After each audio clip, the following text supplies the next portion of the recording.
bonjour à tous. Yvonne Aimée de Malétroit fut religieuse, résistante, mystique. Elle passa sa vie à servir les autres, torturée par la Gestapo, décorée par De Gaulle, et pourtant son nom reste presque méconnu.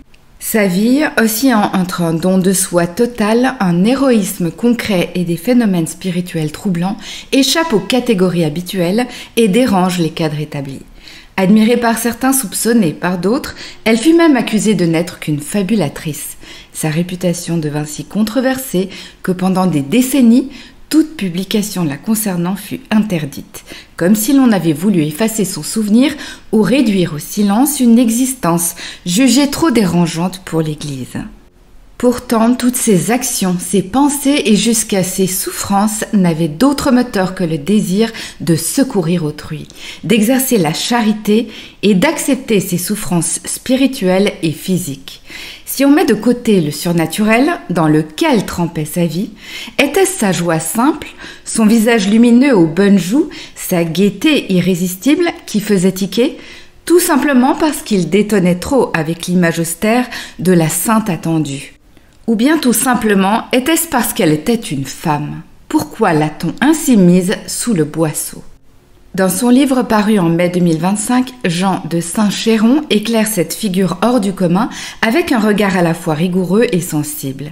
Il relate non seulement le parcours historique de cette femme, mais aussi la profondeur de son expérience intérieure, ouvrant des pistes de réflexion sur ce que peuvent être aujourd'hui la sainteté et le surnaturel. Mais le surnaturel embarrassait autant Yvonne Aimée que la Congrégation pour la doctrine de la foi, qui lui valut de nombreux détracteurs avant et après sa mort. Yvonne Beauvais, future mère Yvonne Aimée de Malétroit, née le 16 juillet 1901 à Cossé en Champagne, en Mayenne. Son père, Alfred Beauvais, négociant en vin, meurt lorsqu'elle a 3 ans seulement des complications d'un diabète. Il laisse alors la famille dans une situation financière précaire. Sa mère, Lucie, institutrice, est contrainte de vendre la propriété. Elle part travailler comme institutrice à Boulogne-sur-Mer, emportant sa fille aînée avec elle, Suzanne, et confie alors sa cadette à ses parents. Yvonne est une petite fille joyeuse, volontaire, tout en caractère, parfois même colérique, mais débordante d'énergie. Elle est gourmande, elle aime la vie et se montre ouverte au monde et à Dieu. Ses grands-parents lui transmettent une foi profonde, notamment sa grand-mère qui lui lit la vie des saints. Et surtout, tous les deux lui transmettent le sens de la charité. Très jeune, Yvonne apprend à prier et à partager avec les plus démunis. En 1910, à l'âge de 9 ans, elle fait sa première communion, une expérience spirituelle déterminante qui la remplit de bonheur. Toute sa vie, Yvonne Aimée mettra en pratique sa charité avec beaucoup de dynamisme. Elle exercera même divers petits métiers afin de subvenir aux besoins des familles démunies des quartiers pauvres de Paris. Un témoin racontera qu'un jour où Yvonne, malade, ne put communier, elle déclara « Je n'ai pas pu te recevoir dans l'hostie, je vais te retrouver chez tes pauvres », illustrant là son intuition profonde de la présence du Christ dans les plus déshérités. Malgré son aspiration à devenir religieuse, sa mère envisage un temps de la marier et de nombreux prétendants se bousculeront alors à sa porte. Yvonne se fiance ainsi avec un étudiant en médecine prénommé Robert. C'est elle-même qui l'a choisi car c'est son ami d'enfance.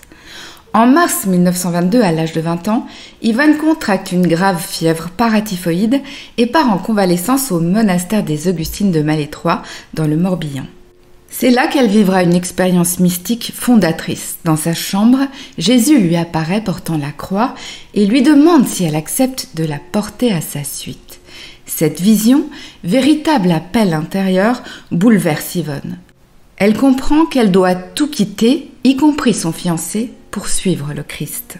À partir de 1922, commença alors chez elle des phénomènes mystiques extraordinaires qui jalonneront sa vie. Extase, stigmate, bilocation, etc. Aussi, sa volonté d'entrer en religion se heurtera aux prudences de l'Église. L'évêque de Vannes, informé des dons mystiques d'Yvonne, redoute son influence au couvent de Malétroit et retarde son admission. Aussi, il charge le père jésuite Joseph de Tonquédec d'enquêter rigoureusement sur la jeune femme. Yvonne subit alors de dures épreuves, interrogatoires éprouvant qu'elle traverse dans un esprit de souffrance offerte. Finalement, son authenticité spirituelle est reconnue et elle reçoit l'autorisation tant attendue. Le 18 mars 1927, à 25 ans, Yvonne Beauvais entre ainsi au monastère des Augustines hospitalières de la Miséricorde de Jésus à Malétroit pour y commencer son noviciat. Elle prend alors le nom de sœur Yvonne Aimée de Jésus. Dès son entrée, la jeune religieuse se distingue autant par son ardeur mystique que par son sens pratique de l'action apostolique. Au sein de la communauté de Malétroit, sœur Yvonne Aimée révèle un talent d'organisatrice et de visionnaire peu commun. Malgré de nombreux problèmes de santé qui la minent, Yvonne Aimée demeure incroyablement active. En 1939, sous l'occupation, la clinique de Malétroit accueille tous les blessés sans distinction, qu'ils soient soldats allemands, résistants français ou parachutistes alliés.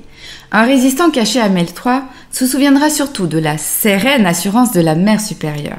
Il dira « Elle savait organiser et tout diriger avec le sourire et une douce obstination ».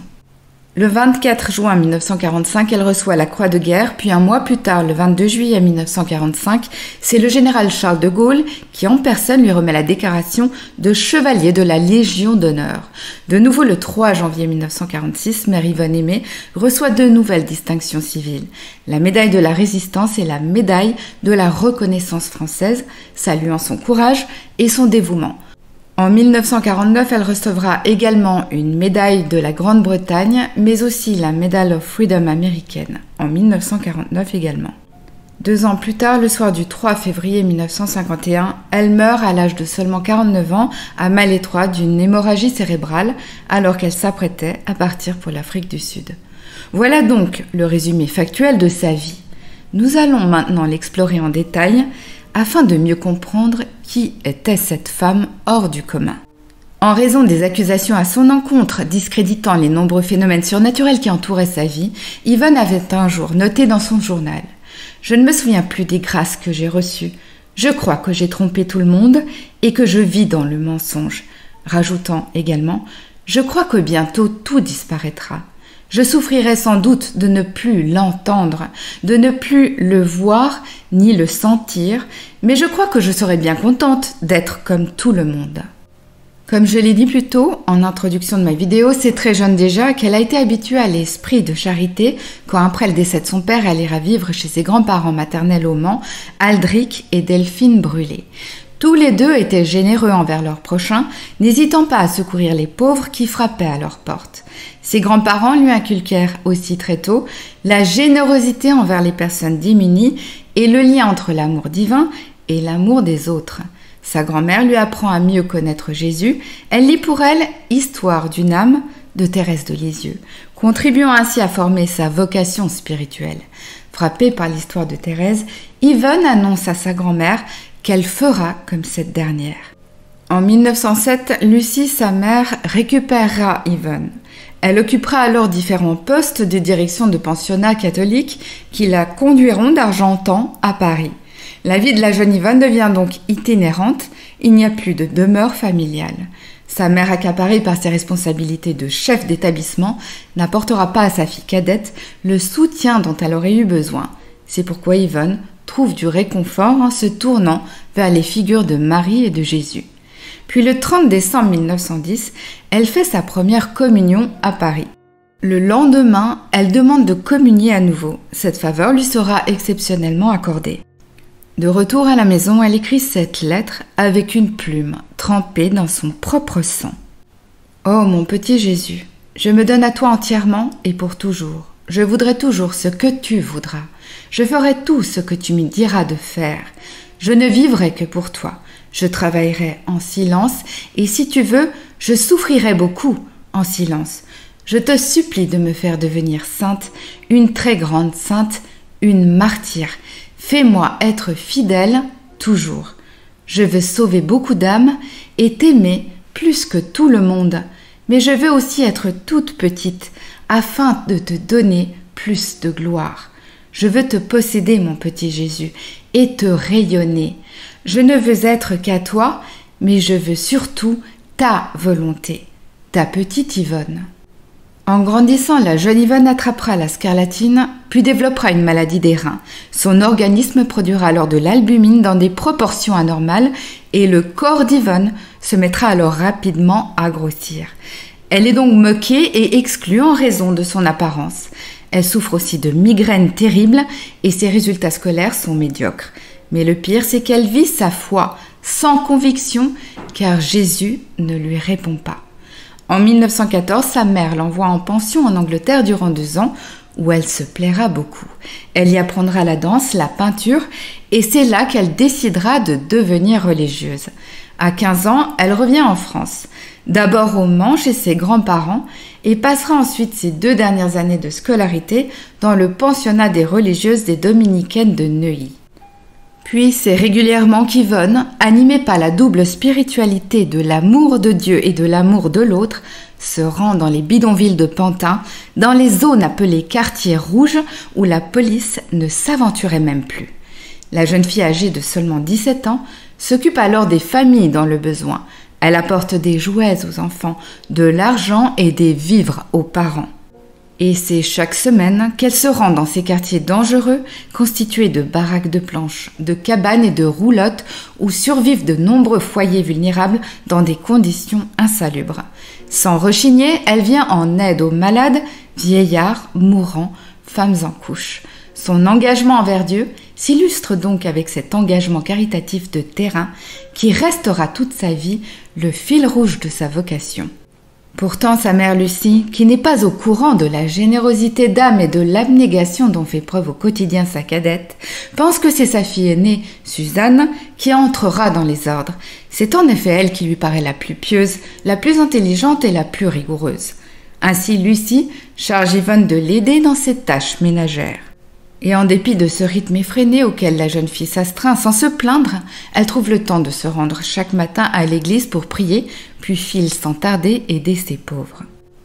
Sa mère, voulant la marier, pensant que c'est dans le mariage qu'Yvonne s'épanouirait, faisait défiler les candidats. La jeune fille, entre 2 présentations de prétendants, révisait son piano et son violon. Elle donnait même des récitals afin de récupérer quelques sous. Et le soir venu, elle exécutait de petits tableaux, des images pieuses qu'elle revendait ensuite.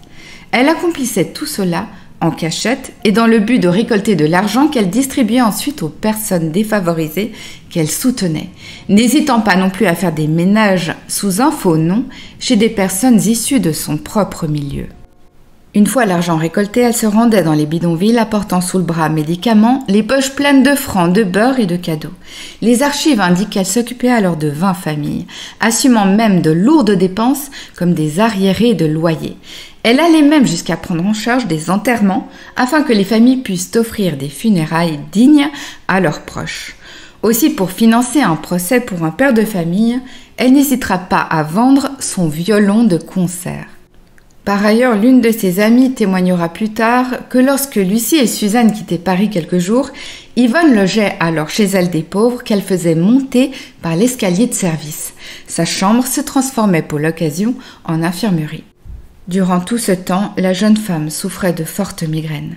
Cette douleur physique s'ajoutait à ses néphrites chroniques qui induisaient de fortes douleurs au niveau de ses reins et une fatigue intense au moindre effort.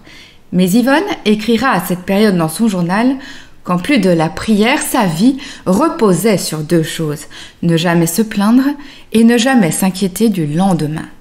Elle dira aussi combien elle cherchait Jésus en autrui, car pour elle, comme c'était le cas pour saint Augustin, saint Vincent de Paul ou bien encore saint François d'Assise, et bien sûr plus récemment Carlo Acutis, l'amour de Dieu se traduisait dans l'amour du prochain. Comme ces derniers, Yvonne considérait que servir les autres, en particulier les pauvres et les malades, revenait à servir le Christ lui-même. Elle aimait Dieu en acte et pas seulement en parole. Elle écrira ainsi « J'étais petite, faible et peu taillée pour les grandes choses, les grandes souffrances, les grandes joies. Je me suis mise debout, j'ai marché longtemps, le cœur étreint de tout ce qui me manquait. Sur tous les visages, je te cherchais. » Lors d'un séjour en Mayenne, Yvonne retrouve son ami d'enfance, Robert, qui est désormais étudiant en médecine. Entre eux, il y a beaucoup de respect et de complicité, et c'est lui qu'Yvonne choisira comme fiancé. Robert est au comble du bonheur. Il débute alors une correspondance. Quelque temps plus tard, Robert attrapera la tuberculose. Il demandera alors à Yvonne de rompre pour ne pas la contaminer. C'est là qu'elle lui posera par écrit l'amour sincère qu'elle éprouvait à son égard. De retour à Paris, Yvonne, animée avant tout par cet esprit de don de soi, continuera de se rendre au chevet des malades et de venir en aide aux familles nécessiteuses. Malheureusement, c'est à ce moment-là qu'elle attrapera une paratyphoïde. Il s'agit d'une infection intestinale proche de la typhoïde, transmise par des aliments ou bien par de l'eau contaminée. À l'époque, avant l'usage généralisé des antibiotiques, cette maladie était redoutée car elle pouvait être fatale, durer plusieurs semaines et provoquer des fièvres très élevées, des atteintes digestives et laisser de lourdes séquelles. Mi-mars 1922, Yvonne est donc envoyée à la clinique de Malétroit en Bretagne pour sa convalescence. Et c'est dans cette petite chambre de convalescente qu'auraient eu lieu de nombreux phénomènes extraordinaires. Elle se retrouve donc logeant à la congrégation des Augustines hospitalières de la Miséricorde qui a été fondée au Moyen-Âge. L'essor de cette communauté originaire de Dieppe est né vers le 8e siècle. Ces sœurs prient et servent les pauvres et les malades selon la règle de saint Augustin. Au XVIIe siècle, à la demande de l'évêque de Vannes, 4 religieuses des Augustines hospitalières quittèrent Dieppe pour y fonder une première communauté. Les Augustines s'installeront seulement à Malétroit en 1866. Après 3 mois de convalescence dans le monastère breton, Yvonne se sent mieux, bien qu'elle souffre encore de ses violentes céphalées. C'est durant son séjour, où elle se prend d'amitié pour les sœurs, qu'une révélation se fait. Ainsi, le 12 juin 1922, lors d'une messe, Yvonne se sent saisie par la présence du Christ. Absorbée en lui au point de ne plus percevoir son entourage. Elle doit lutter pour contenir son émotion et dissimuler l'intensité de son bonheur intérieur, certaine à ce moment-là que Dieu habitait en elle. Dès lors commencera pour elle une vie spirituelle intense, marquée par une série de grâces et d'expériences mystiques extraordinaires. Quelques jours plus tard, Yvonne souffrira d'une forte fièvre. À partir de ce moment-là, la douleur ne la lâchera plus vraiment. Elle aura toujours mal à la tête, aux reins et au cœur. Puis elle vivra sa première extase le mercredi 5 juillet 1922. L'extase religieuse est un état d'union mystique où l'âme, détachée du sensible, se dit entièrement tournée vers Dieu. Ce soir du 5 juillet donc, Yvonne entend qu'on l'appelle. Yvonne, c'est une voix d'homme. Elle se met à réciter le Notre Père, puis elle voit une lueur apparaître sur son mur. La tache s'étend et forme une croix. La voix lui demande alors « Veux-tu la porter ?» La croix est un blanc vif. « Oh oui, Seigneur !» Elle éprouve de nouveau le bonheur et l'amour divin ressentis quelques jours plus tôt durant la messe. La voix lui dit « Sois une âme abandonnée. Accepte les épreuves que je t'enverrai comme la plus grande grâce et la plus grande faveur données aux âmes que j'aime. Accepte-les sans te plaindre. » Elle voit alors apparaître une fleur de lys dans sa main. À ce moment-là, Mère Madeleine, la supérieure du couvent, est entrée dans sa chambre en raison du bruit qu'elle avait entendu. Elle lui demande alors de se recoucher. Quand Mère Madeleine relatera plus tard l'événement au Père Crété, elle décrira Yvonne comme étant, je cite, « à genoux, l'air ailleurs, pâle, et une fleur de lys à la main ». Souvent, Yvonne perçoit une odeur d'encens, un mélange de parfums de rose, de myrrhe, de girofle et de miel. Ce parfum revient. Yvonne, quand elle ressent cette fragrance, se sent baignée dans une paix profonde. C'est Jésus qui l'aime et le lui fait savoir. C'est à ce moment-là qu'elle prend la décision de rédiger une lettre à l'attention de Robert pour rompre sa relation, lui signifiant que Dieu occupe la première place dans son cœur. Après la rupture, elle lui écrira de nouveau pour chercher à l'apaiser, lui expliquant qu'elle ne peut résister à cette voix qui l'appelle. Yvonne lui rédigera ces mots « Je te demande pardon ». Toujours à la clinique de Malétroit, elle repousse sans cesse son retour à Paris, se sentant vouée à devenir religieuse. Puis le 16 juillet, jour de ses 21 ans, elle voit Jésus dans un halo lumineux. Il lui pose une main sur la tête. 2 jours plus tard, le 18 juillet, Jésus lui redemande « Veux-tu porter ma croix ?» Il attend d'Yvonne qu'elle accepte la douleur comme voie d'humilité. Mais ne l'a-t-elle pas déjà fait ? Sa santé fragile, sa maladie rénale chronique, ses douleurs avaient déjà été pour elle l'occasion d'un abandon confiant. Sinon, comment aurait-elle pu puiser sa force d'aider à ce point son prochain ? Mais le Seigneur lui demande à ce moment-là un don de soi total afin qu'il la conduise pleinement à travers l'obscurité. Yvonne décide d'en parler à Mère Madeleine, qui l'envoie alors chez le Père Crété. Le père Crété était un religieux assomptionniste qui deviendra l'accompagnateur spirituel d'Yvonne. Ce dernier discernera rapidement chez cette dernière la sincérité et l'authenticité de son expérience mystique et lui demande de consigner par écrit toutes les grâces qu'elle reçoit et de lui rendre visite à intervalles réguliers. Entre-temps, la jeune femme subira de nouvelles fièvres, de violentes migraines et un gonflement progressif de son corps lié à sa maladie rénale chronique qui constitue une séquelle de la fièvre paratyphoïde qu'elle avait contractée plus jeune. Ses reins filtrant mal, l'albumine passait désormais dans ses urines, ce qui provoquait une fuite d'eau vers les tissus et formait des œdèmes sur son corps et sur son visage. Pire encore la nuit, elle était attaquée et se débattait contre des ombres démoniaques. Il s'agit là de ce qu'on appelle des vexations. Elles étaient violentes et se manifestaient par des coups, des secousses nocturnes et une sensation d'être étranglée. D'autres fois, elle était jetée à terre. Plus elle recevait la lumière, plus le démon tentait de la briser. Yvonne décrit la bête qui venait la trouver dans sa chambre comme tout droit sorti d'un cauchemar d'enfant. La peau sombre et répugnante, les yeux rouges et douée d'une force surhumaine. En vérité, c'est tout au long de sa vie qu'Yvonne, selon les récits de ses proches, aurait subi de multiples attaques qui n'étaient pas seulement spirituelles, mais physiques. L'épisode le plus impressionnant surviendra bien plus tard, en 1945. Devant l'évêque de Bailleul-Lisieux et plusieurs religieuses, il nécessitera même un exorcisme. Alors qu'Yvonne aimait et s'entretenait paisiblement, elle poussera un cri étouffé. 3 traces de sang apparaîtront sur son vêtement et l'on découvrira ses chairs lacérées comme par un croc de boucher. L'exorcisme dura plus de 4 heures. On révélera plus tard que ses vêtements avaient été transpercés et qu'il y avait sur son corps plus de 80 griffures, parfois jusqu'à l'os. Ces blessures seront même encore visibles lors de l'exhumation de son corps qui aura lieu en 1957 et sur lequel je reviendrai plus tard. Mais revenons en arrière, si vous le voulez bien, à l'époque de ses premières vexations quand elle séjournait en tant que convalescente au monastère. Mère Madeleine témoignera qu'entre la nuit du 2 au 3 août, elle était entrée dans la chambre d'Yvonne, alertée par le remue-ménage. Elle aussi dira avoir vu de ses propres yeux le démon. Quelques jours plus tard, le médecin Suzanne Guéry, voisine de chambre d'Yvonne, attestera de son côté avoir vu de grands traits rouges se dessiner sur la chemise de nuit de la jeune femme. Lui ôtant son vêtement, elle découvrit alors sur la poitrine et le dos d'Yvonne des plaies béantes. Suzanne Guéry décrira la chair comme étant ouverte par en dessous. Durant cette période, de nombreux rapports médicaux attestent effectivement qu'elle a le dos inexplicablement labouré.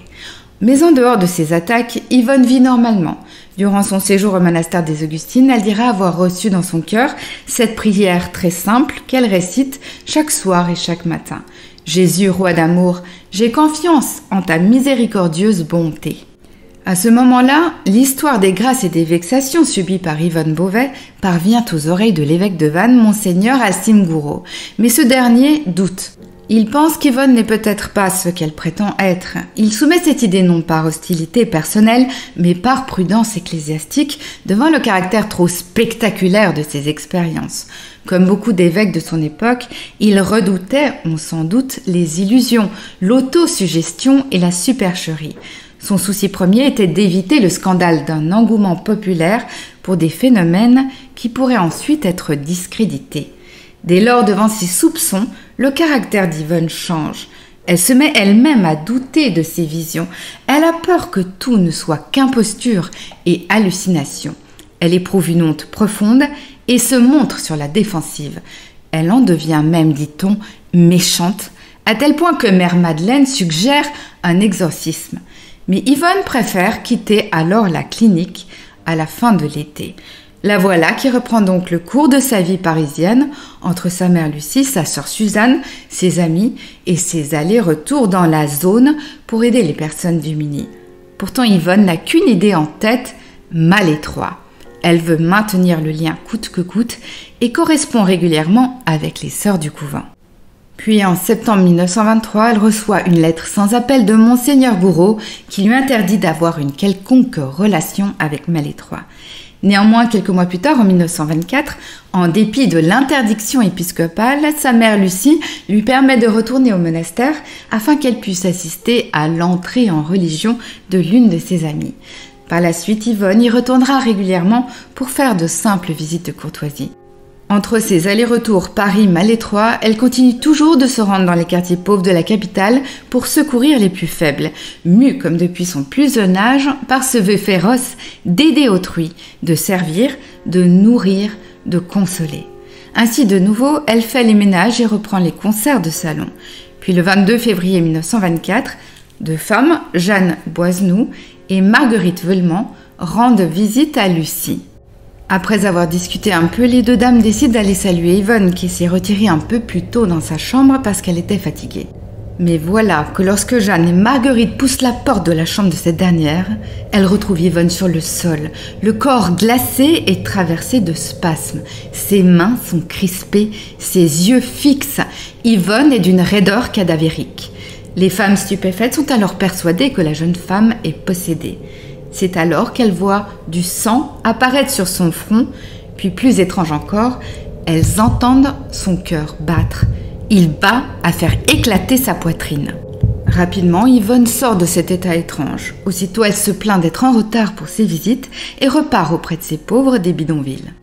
Plus tard, à la suite d'un rapport du père Crétet à Monseigneur Gouraud, signalant qu'Yvonne avait reçu à plusieurs reprises les stigmates de la Passion et qu'elle affirmait avoir été attaquée une dizaine de fois par le diable, qu'elle vivait des extases, des songes prémonitoires, des apparitions du Christ, Monseigneur Gouraud demandera alors qu'elle soit examinée par le père Joseph de Tonquédec, jésuite et exorciste officiel de l'archidiocèse de Paris. L'exorciste, Joseph de Tonquédec, demande alors à Yvonne si ses expériences ne sont pas le fruit de son imagination. Yvonne admet y avoir pensé, mais affirme que le Seigneur, la voyant dans sa détresse, lui envoie toujours un signe pour l'encourager. Elle raconte à ce moment cet épisode qu'elle a vécu quelques jours plus tôt, alors qu'elle priait à la chapelle du foyer d'Auteuil pour être délivrée de ses doutes. Alors qu'elle était plongée dans sa prière, elle vit la statue de Jésus saigner au niveau du cœur. Et deux autres femmes qui étaient présentes à ce moment-là, Mademoiselle Doublet et Mademoiselle Léperon, témoigneront également en ce sens. Elles aussi avaient vu la statue de Jésus saigner au niveau du cœur. Malgré cela, Joseph de Tonquédec réclame sans cesse un signe tangible. Qu'importe qu'il s'agisse de stigmates, d'extase ou d'apparitions de fleurs, il veut voir de ses yeux. Puis, sur une nouvelle demande de Monseigneur Gouraud, Yvonne change de directeur spirituel. Le père Crétet est remplacé par le vicaire général François Picou. Mais ce dernier, n'en déplaise à Monseigneur Gouraud, se laisse convaincre par la réalité des phénomènes extraordinaires entourant Yvonne. On exige à ce moment qu'Yvonne se soumette à divers examens médicaux. Une succession de spécialistes défileront ainsi dans sa chambre sans parvenir à percer le mystère. Tous constatent les cicatrices profondes sur son dos. Certaines situées en plein milieu seraient impossibles à s'infliger seule. Puis un jour, devant plusieurs témoins, le visage d'Yvonne se contracte, ses yeux se révulsent et soudain, des traînées de sang apparaissent sur son front, coulant jusqu'à son visage mêlé de sueur. Après un court instant, Yvonne reprend ses esprits et demande à se laver. Le père Joseph de Tonquédec, présent à ce moment-là, assiste donc à ce qu'on décrit comme une grâce de participation au couronnement d'épines. Mais convaincu que cela avait été mis en scène, il refuse d'y croire et le lui dit même clairement. Quelque temps plus tard, le 17 mai 1925, Yvonne se rend à Rome pour la canonisation de Sainte Thérèse de Lisieux, où plus d'un demi-million de pèlerins y sont présents. Elle y prie avec ferveur pour obtenir un jour la grâce d'agir elle-même pour la France. Pendant 2 ans, Yvonne continuera de vivre d'autres phénomènes extraordinaires, stigmates, attaques démoniaques, apparitions. À force de se répéter, le surnaturel en vient presque à faire partie de son quotidien. Monseigneur Picot lui fait même comprendre que son entrée définitive au monastère de Malétroit pourrait être compromise. Une vie entourée d'autant de manifestations extraordinaires serait difficilement compatible avec l'austérité et la discrétion propre à la vie monastique. Yvonne ne change en rien sa ligne de conduite. Un bon et fidèle soldat, armé d'humilité et de compassion, elle continue ses visites chez les personnes en détresse de Billancourt et de Montmartre. Elle continue de porter à bout de bras des familles de 6 ou 7 enfants, notant dans son journal « La vie est si vite passée et notre éternité dépendra de la façon dont nous aurons accepté la souffrance. On ne peut aimer sans souffrir. » Dans ses carnets, elle demande aussi sans cesse à Jésus de souffrir et de souffrir davantage. Comme le dit Jean de Saint-Chéron dans son livre Malétroit, la lecture des carnets d'Yvonne est une expérience dont on ressort essoré et hagard. Les questions vous assaillent. Qu'est-ce que c'est que ce Jésus qui lui demande de souffrir ? Qu'est-ce que c'est que cette petite fille qui s'holocauste et qui se prend pour une universelle redresseuse de tort avec sa souffrance réparatrice et pire, son besoin de souffrir? Mais on l'a bien compris, le besoin de souffrir d'Yvonne Aimée ne relève pas d'un goût morbide, mais d'une nécessité spirituelle, la douleur étant le moyen qu'elle avait de s'unir au Christ, souffrant, et d'offrir sa vie pour les autres. C'est ce qui donne ce contraste saisissant entre une mystique qui voulait aimer Dieu par la croix et cette femme simple, joyeuse au quotidien. Yvonne Aimée rayonnait d'une joie communicative et d'une gaieté simple. Sourire était un acte de charité et cette joie n'était pas feinte, elle venait de sa foi profondément ancrée. De nombreux témoins attestent qu'au cours des semaines de la fin décembre 1925, Yvonne subit des assauts du démon dont elle ressortait exténuée. L'un de ses amis prêtres témoignera avoir vu de ses yeux, alors que la jeune femme semblait à l'agonie, sa peau se déchirer devant ses yeux.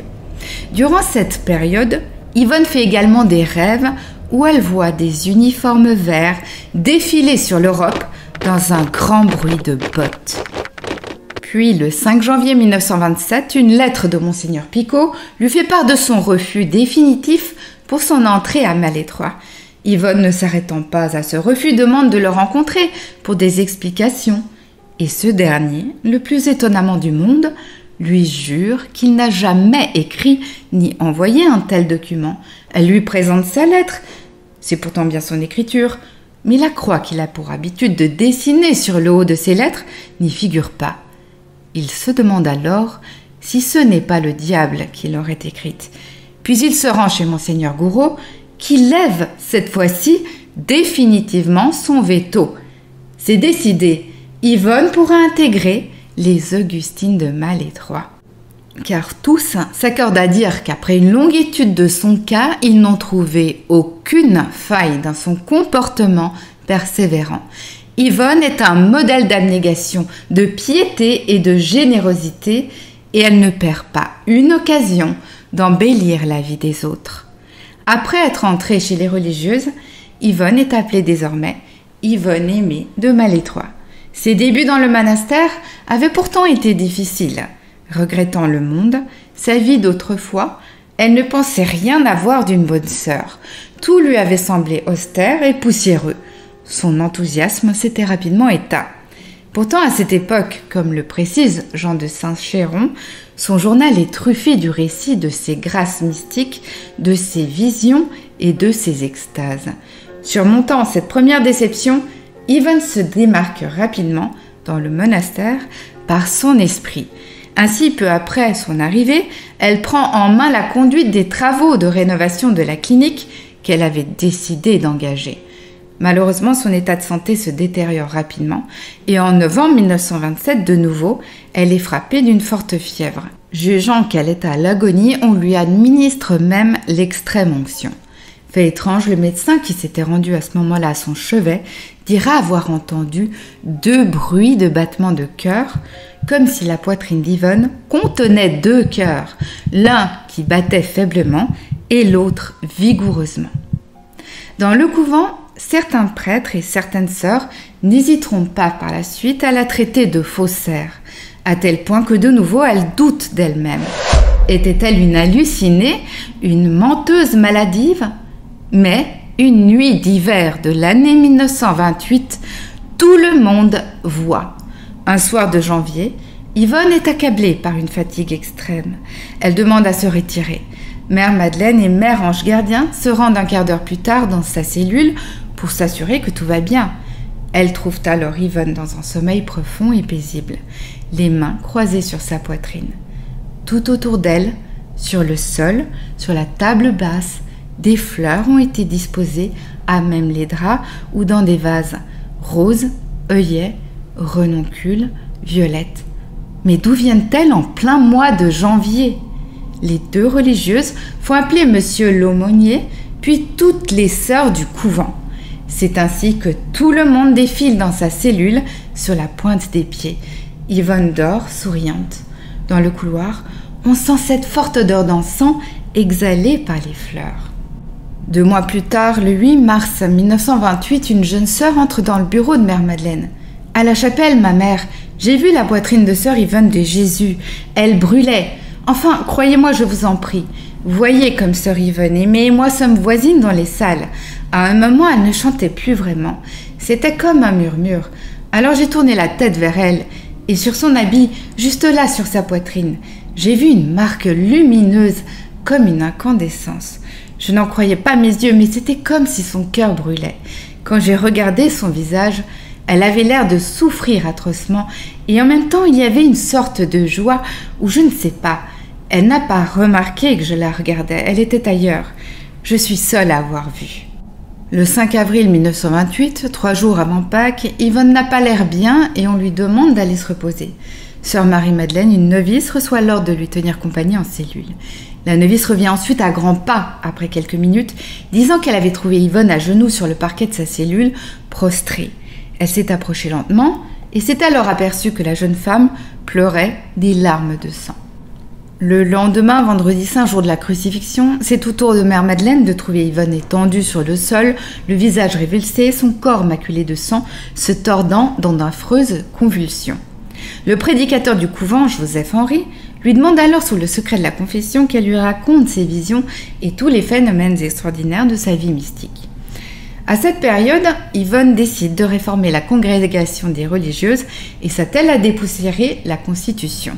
Elle simplifie ainsi l'habit des religieuses, assouplit les horaires et met fin à l'interdiction faite aux religieuses infirmières de soigner des hommes. Ensuite, avec ce nouvel enthousiasme qui anime désormais le monastère, dans le but d'obtenir l'approbation de Rome, Yvonne et ses consoeurs se rendent au Vatican pour présenter les nouvelles constitutions de leur communauté, qui seront effectivement validées par le pape Pie XII. Après ce voyage, un épisode singulier est rapporté. Dans la résidence romaine des Ursulines, où logeaient Yvonne et les autres sœurs, mère Stanislas aurait été témoin d'un phénomène étonnant. Alors qu'Yvonne Aimée parlait avec ferveur des constitutions, des fleurs se seraient mises à jaillir de sa bouche en abondance. Mère Stanislas affirmera avoir reconnu des violettes dont elle aurait même gardé une poignée dans sa poche. La supérieure racontera également avoir vu Yvonne verser des larmes de sang. Le monastère attire désormais, depuis l'arrivée d'Yvonne, de nombreuses vocations. En 1933, Yvonne Aimée est nommée responsable des jeunes sœurs. Puis elle entreprend aussi de réformer la liturgie. Le docteur Keinec, son médecin alors, reste stupéfait de la voir survivre avec autant d'enthousiasme et de vigueur, malgré un taux d'albumine dans son sang passé depuis longtemps sous le seuil critique. En 1935, Yvonne est élue prieure. Elle devient donc la responsable supérieure de sa communauté religieuse. Puis la guerre arrive et dès le mois de mai 1940, le couvent accueille des centaines de réfugiés, puis des soldats blessés. Le 20 juin 1940, les Allemands occupent Malétroit. À Paris, où Yvonne continue de se rendre régulièrement, son refuge devient l'Oasis, où elle part en mission. C'était une maison-refuge discrète, créée pour accueillir et protéger des résistants, des aviateurs alliés ou des personnes persécutées. C'est donc à l'Oasis qu'Yvonne poursuit sa mission de charité et d'entraide jusque dans le cœur de la guerre. Le 5 juillet 1941, après de longs mois de silence, elle entend à nouveau la voix du Christ, porteuse de paroles d'amour et de consolation. C'est 19 ans, jour pour jour, après la grâce de 1922. À ce moment-là, elle reçoit de nouveaux présents, des fleurs de lys, un voile et une croix d'ivoire. En avril 1942, le Christ l'avertit qu'elle devra accomplir des actes difficiles à comprendre. Peu après, des stigmates apparaissent sur son corps qu'elle dissimule. Le 24 juillet 1943, elle part à Paris. Peu après, elle est arrêtée par la Gestapo. Pourtant, le père Henri Labutte, qui était son directeur spirituel depuis 7 ans, l'aperçoit dans le métro. Il la voit habillée en civil. Bouleversé, il lui demande comment elle a recouvert la liberté. Elle répond à voix basse « Je ne suis pas libérée. Je suis en prison, je subis la torture, la tête dans un étau. » Le prêtre comprend, il est témoin d'une bilocation. Peu après, il la revoit à une autre station. Cette fois, elle le supplie « Prie, prie, si tu ne pries pas assez, on m'emmènera ce soir pour l'Allemagne. » Le soir même, à l'Oasis, alors qu'il se repose, le père Labutte entend un bruit sourd. Dans la pièce voisine, il découvre Yvonne Aimée, toujours en civil, terrifiée, incapable de comprendre où elle se trouve. Puis elle s'apaise et murmure « C'est mon ange qui m'a délivrée. Il m'a saisie dans la cour de la prison, juste avant le départ. » Bien des années plus tard, on se souvient qu'en 1922, elle avait écrit ce rêve dans son carnet. « Je me vis en prison et un ange venait me délivrer. J'étais en civil. » Yvonne Aimée continue ensuite d'accueillir résistants et parachutistes à Malétroit. Parmi eux, l'Américain Robert Kilius, qu'elle aide à gagner l'Espagne et avec qui elle restera en contact. En 1944, le général Audibert, chef de la résistance de l'Ouest, trouvera lui aussi refuge à la clinique sous une fausse identité. Mais la Gestapo finira par l'arrêter, ainsi que sa femme. Déporté à Buchenwald, il survivra, contrairement à son épouse. En avril, des blessés de la résistance affluent, suivis en juin de parachutistes soignés en urgence. Puis le 23 juin, 10 maquisards hospitalisés échapperont de justesse à une perquisition. Ce jour-là, 2 des parachutistes, Berthelout et Reynard, déguisés en religieuses et dissimulés par Yvonne Aimée, échapperont eux aussi à l'arrestation. Aussi, Yvonne n'hésite pas à distribuer de faux papiers aux blessés de la France libre, à soigner également des officiers allemands blessés. La Bretagne sera libérée à l'été 1944. Le 24 juin 1945, Malétroit fêtera sa délivrance et Yvonne Aimée recevra la Croix de guerre. Suivront la Légion d'honneur remise par De Gaulle le 22 juillet. Il lui dira « Ma révérende mère, je suis au courant de votre magnifique conduite. Je vous remercie au nom de la France. » Elle recevra également la King's Medal britannique, la médaille de la reconnaissance française, la Medal of Freedom américaine. Le 7 août 1949, le général Audibert lui remettra une nouvelle croix de guerre pour la clinique, réalisant ainsi une vision qu'elle avait consignée 20 ans plus tôt. En effet, Yvonne avait noté dans son carnet et dans une lettre au père Crété, le cachet de la poste faisant foi, je cite « Je me suis vue devant la clinique avec beaucoup de religieuses autour de moi. Cela semblait être un jour de fête, il faisait beau. J'avais sur la poitrine épinglée 4 ou 5 médailles, dont la Légion d'honneur. J'étais au milieu des religieuses et semblais être leur mère. » Après-guerre, malgré une santé fragile, elle est élue supérieure générale des Augustines à la tête de 32 monastères. Enfin atteinte d'un cancer du sein et épuisée, elle s'éteint le 2 février 1951 à l'âge de 49 ans, victime d'une hémorragie cérébrale 2 jours avant un voyage en Afrique du Sud. Le 3 février 1951, on l'enterre dans le carré des Augustines. Sa mort ramène à la mémoire ces quelques mots qu'elle avait écrits 26 ans plus tôt à une amie. « Oh, si tout le monde pouvait comprendre ce qu'est vraiment la mort. Mourir, c'est enfin sortir du moi borné et se jeter dans l'infini de Dieu. » Voilà donc pour la vie d'Yvonne Aimée. En dépit de ses nombreux détracteurs, aucune fraude n'a jamais été formellement trouvée. Et ceux qui ont essayé de la faire passer pour une menteuse ou encore une hystérique se sont bien abstenus de mentionner les nombreux témoignages de personnes qui avaient vu, constaté. Pour justifier leur thèse, ces détracteurs sans scrupules se sont tenus à des assertions pensant que la seule assurance confirmerait leur dire. Ceux qui l'ont taxé de souffrir de délires psychotiques se sont contentés de raccourcis et n'ont jamais parlé de son équilibre humain, de sa générosité, ni de sa bonne humeur et de ses actes, surtout de charité, qui étaient le fil rouge de sa vie. Yvonne Aimée de Malétroit a toujours tout fait pour cacher les phénomènes extraordinaires qu'elle avait vécus. Visions, apparitions, songes prémonitoires, dons de prophéties. Je n'ai pas eu le temps dans cette vidéo de tout vous raconter. Il existe de nombreuses vidéos, mais aussi des livres qui vous informeront de manière précise. Vous verrez alors qu'Yvonne Aimée a reçu à plusieurs reprises les stigmates de la Passion, visibles sur ses mains, son dos et son front. Il y a eu aussi tous les miracles de guérison inexpliqués qui sont attribués à ses prières. On prête également du vivant de Mère Yvonne Aimée le don de la xénoglossie ou glossolalie, c'est-à-dire la capacité de parler ou comprendre plusieurs langues inconnues d'elle. Des témoins affirment qu'en extase, elle priait ou chantait dans des langues étrangères sans les avoir apprises. Il y a eu aussi ces stigmates qui survenaient le vendredi et cicatrisaient immédiatement et sans soin. Les sévices corporels qu'elle subissait et qui étaient extrêmement bien documentés. Concernant les bilocations, ce n'est pas moins de 151 bilocations qui auraient été recensées, dont 10 qui attestent de manière indubitable de sa présence en 2 lieux simultanément. Dans les 65 000 documents d'archives du dossier consulté par le docteur Patrick Maheo, qui a été sollicité par l'Église dans les années 80 pour examiner le cas d'Yvonne Aimée, ce dernier affirme n'avoir trouvé aucune contradiction, aucun signe de supercherie, aucun indice de pathologie névrotique chez elle. Avant d'examiner les documents d'archives la concernant, il avait pourtant eu un a priori négatif et pensait expédier rapidement l'affaire. Mais cela fait plus de 40 ans maintenant qu'il travaille sur le dossier. Il constate, comme il en a fait part à Jean de Saint-Chéron, que toute la vie d'Yvonne a été jalonnée de douleurs physiques induites par ses maladies. Comment a-t-elle pu endurer autant de souffrances pendant autant de temps? Comment n'est-elle pas morte? Mère Yvonne Aimée, pour ce dernier, est un défi à la raison.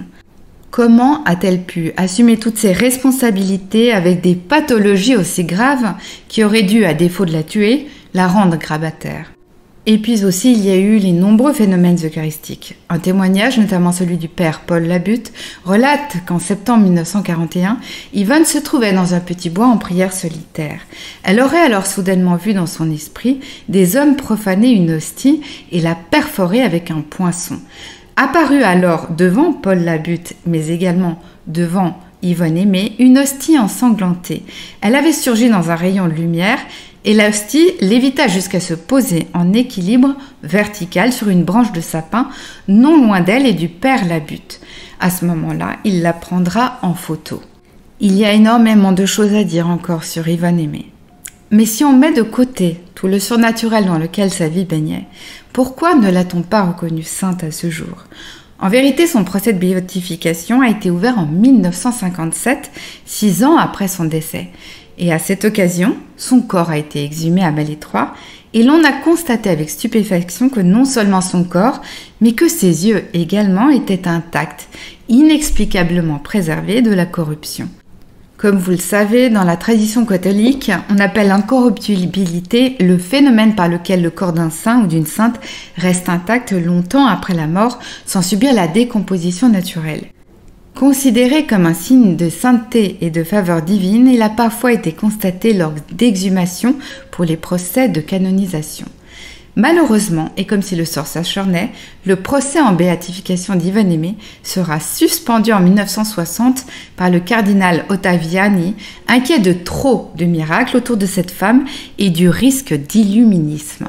Mais l'interdit s'assouplira dans les années 80 avec le cardinal Scheper qui autorise la biographie de René Laurentin. Puis en 2009, l'évêque de Vannes relance la cause et une enquête diocésaine a depuis été transmise à Rome. Mais le Vatican n'a à ce jour donné aucun signe d'avancée. Pourquoi une telle frilosité de la part de l'Église ? Elle qui pourtant enseigne que la sainteté ne se mesure pas au nombre des miracles, mais d'abord à l'héroïcité des vertus. Les miracles ne sont qu'un signe de confirmation, jamais un critère central.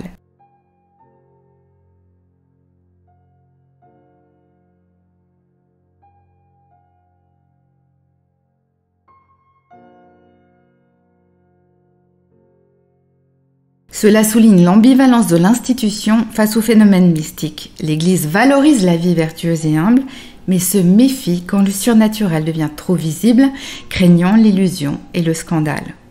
Mais ceux-là, ce sont des titres donnés par des hommes. D'un côté, il y a l'Église, de l'autre côté, il y a Dieu. En dépit de sa maladie et des accusations subies, cette femme incroyable a mis tous les jours de sa vie l'amour en pratique par des gestes simples, concrets, répétés jour après jour et par des actions héroïques qu'elle dira avec cette humilité qui lui était propre n'avoir accompli que par simple charité.